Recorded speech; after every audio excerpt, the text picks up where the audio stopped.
मोहतरम नाजरीन, आप देख रहे हैं सरपरस्त न्यूज लाइव। सरपरस्त न्यूज लाइव में आपका इस्तकबाल है। इलेक्शन का गहमा गहमी है। टीएमसी ने अपने कैंडिडेट का नाम अनाउंसमेंट कर चुके हैं और लेफ्ट कांग्रेस से एसएफआई भी कल तक में जो है कुछ चरणों का जो नाम अनाउंसमेंट करेंगे। बीजेपी भी अपने एतबार से नाम अनाउंसमेंट करने की कोशिश कर रही है। चलिए, सबसे बड़ी बात यह है कि अभी बड़ा बाजार के जुझारू लीडर, कांग्रेस के leader, all India unorganised worker Congress Bara Bazar district के चेयरमैन सुभाष सिंह साहब हमारे सामने में है। आपका सरपरस्त न्यूज लाइन में स्वागत है, इस्तकबाल है। नमस्कार। और सभी हमारे जनता को हमारे तरफ से नमस्कार है। सुभाष भाई, एक चीज बताइए, जिस तरीका से आप लोगों ने ब्रिगेड में अपनी ताकत का, शक्ति का प्रदर्शन किया, ये जन सैलाब अचानक कहां से आ गया था? हम डायरेक्ट जानते हैं सुभाष सिंह से, जो कांग्रेस बड़ा बाजार के लीडर है।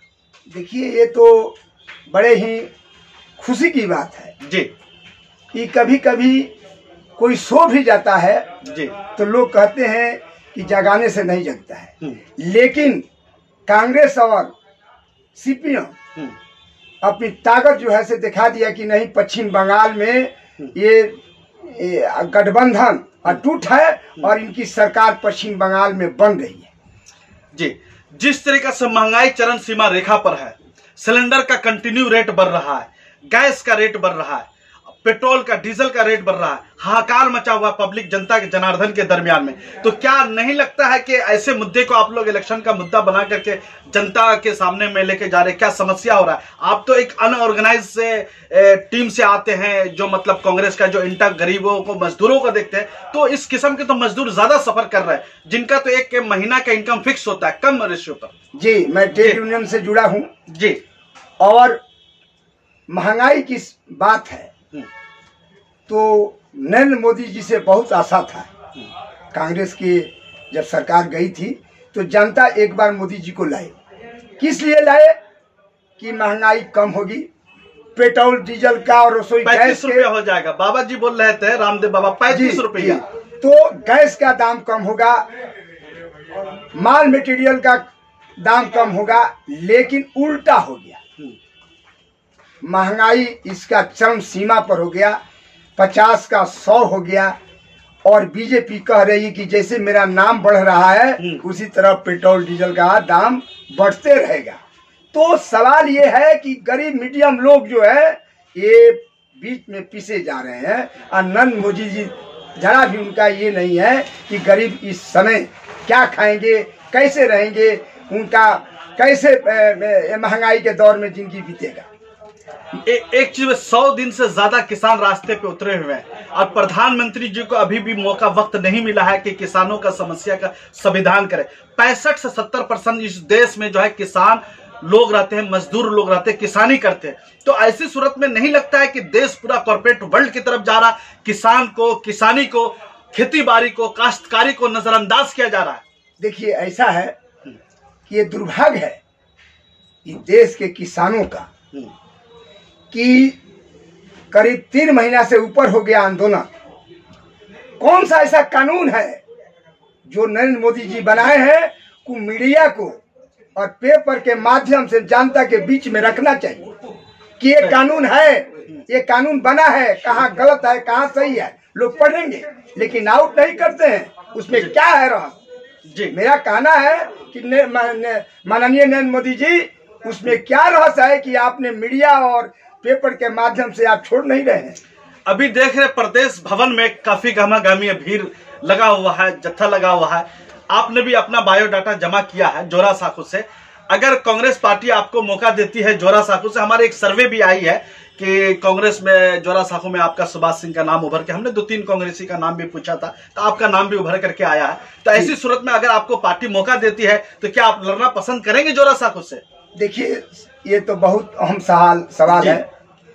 हम लोग एक वर्कर है, कांग्रेस के सिपाही हैं।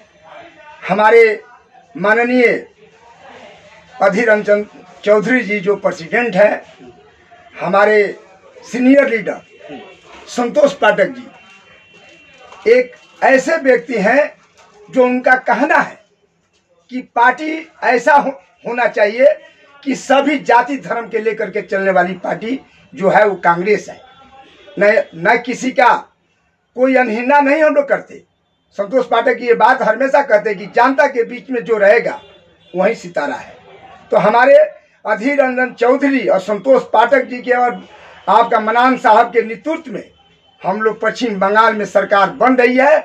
और जोड़ा साकू का जहां सवाल है तो मैं ये आपके सामने ये बात जरूर रखूंगा कि मुझे अगर जोड़ा साकू का मौका मिला तो मैं सच्चे दिल से जनता को सेवा करूंगा।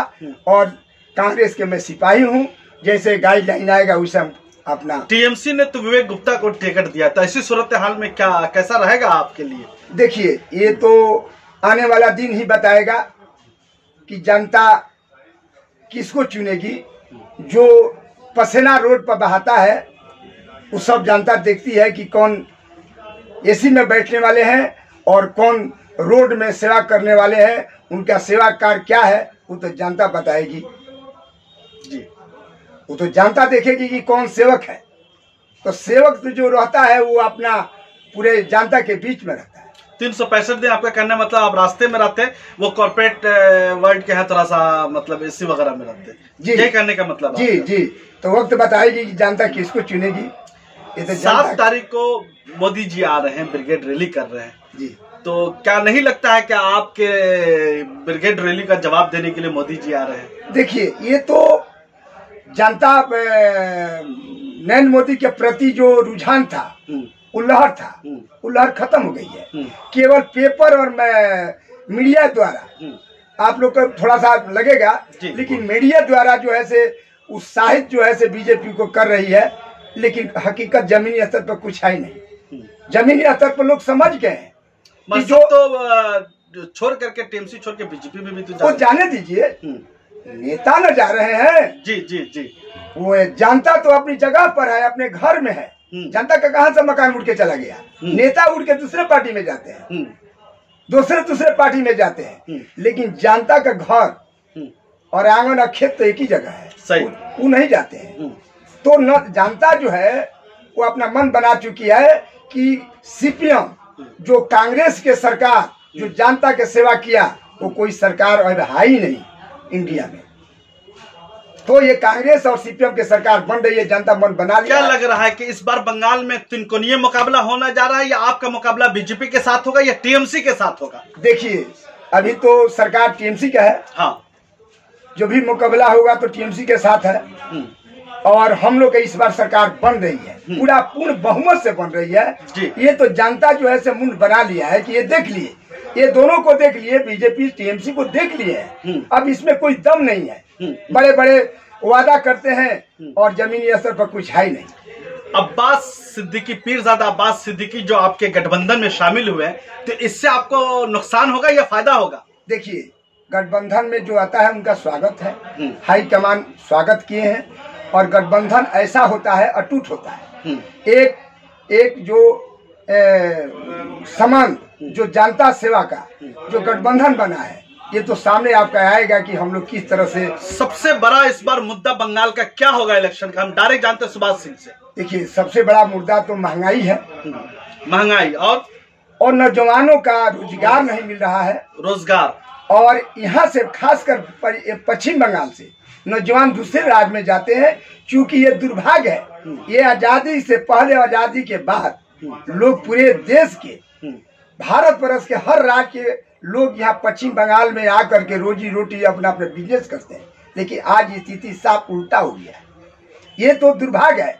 जब कांग्रेस सरकार थी तो कई जूटे मिल जो है से चालू थी, एक भी बंद नहीं था। लेकिन जब आपका कांग्रेस की सरकार गई तो मिलें बंदे होती गई और धंधा पानी यहाँ चौपट होते गया। अब लोग अन्य राज्य से लोग नहीं आ रहे, धंधा है नहीं। फिर अगर सीपीएम और कांग्रेस की सरकार बनती है तो फिर वही दिन आ जाएगा। हर उद्योग यहाँ लगेगा, नौजवानों को नौकरी मिलेगी, गरीबों का जो हो सब ये देखा जाएगा उनका क्या तकलीफ है। आखिरी सवाल लेते हैं, आप 92 सीट्स में लड़ने जा रहे हैं, तो ऐसी सूरत हाल में तो आप लोग पर उम्मीद भी है कि अलायंस भी आपके साथ काफ़ी आ गए हैं और तीनों का मिलन भी हो गया है। तो ऐसी सूरत हाल में क्या टिकट बांटने में कोई दुश्वारी परेशानी तो नहीं? देखिए, ये तो हाईकमान का, हाईकमान जो डिसीजन देंगे और जो करेंगे उसका स्वागत है। हमारे कांग्रेस के वरिष्ठ नेता संतोष पाठक जी चरौनी से इस बार फाइट करेंगे और जनता जो है से मन बना चुकी है संतोष पाठक जी के लिए कि वो सेवक है। ये हकीकत है कि एमपी और एमएलए और बनने से नहीं, जनता को जो सेवा करता है वही सेवक है। तो संतोष पाठक जी हमारे कांग्रेस के वरिष्ठ लीडर वो दिखाते हैं कि मैं सेवक हूँ और लोग ये सेवक को चाहिए। चलिए, बहुत बहुत शुक्रिया सुभाष सिंह जी। हमने बहुत सारे सवाल पूछे, आपने बहुत आसानी के साथ जो है इसके जवाब दिया। आप देखते रहिए सरफराज न्यूज़ लाइव। दीजिए महबूब रजा सिद्दीकी की इजाजत। हमारे चैनल को यूट्यूब पर, फेसबुक पर, ट्विटर पर सब्सक्राइब करना मत भूलिएगा। ये जनता की आवाज है, ये आपकी आवाज है। इलेक्शन के मुद्दे हम आपके सामने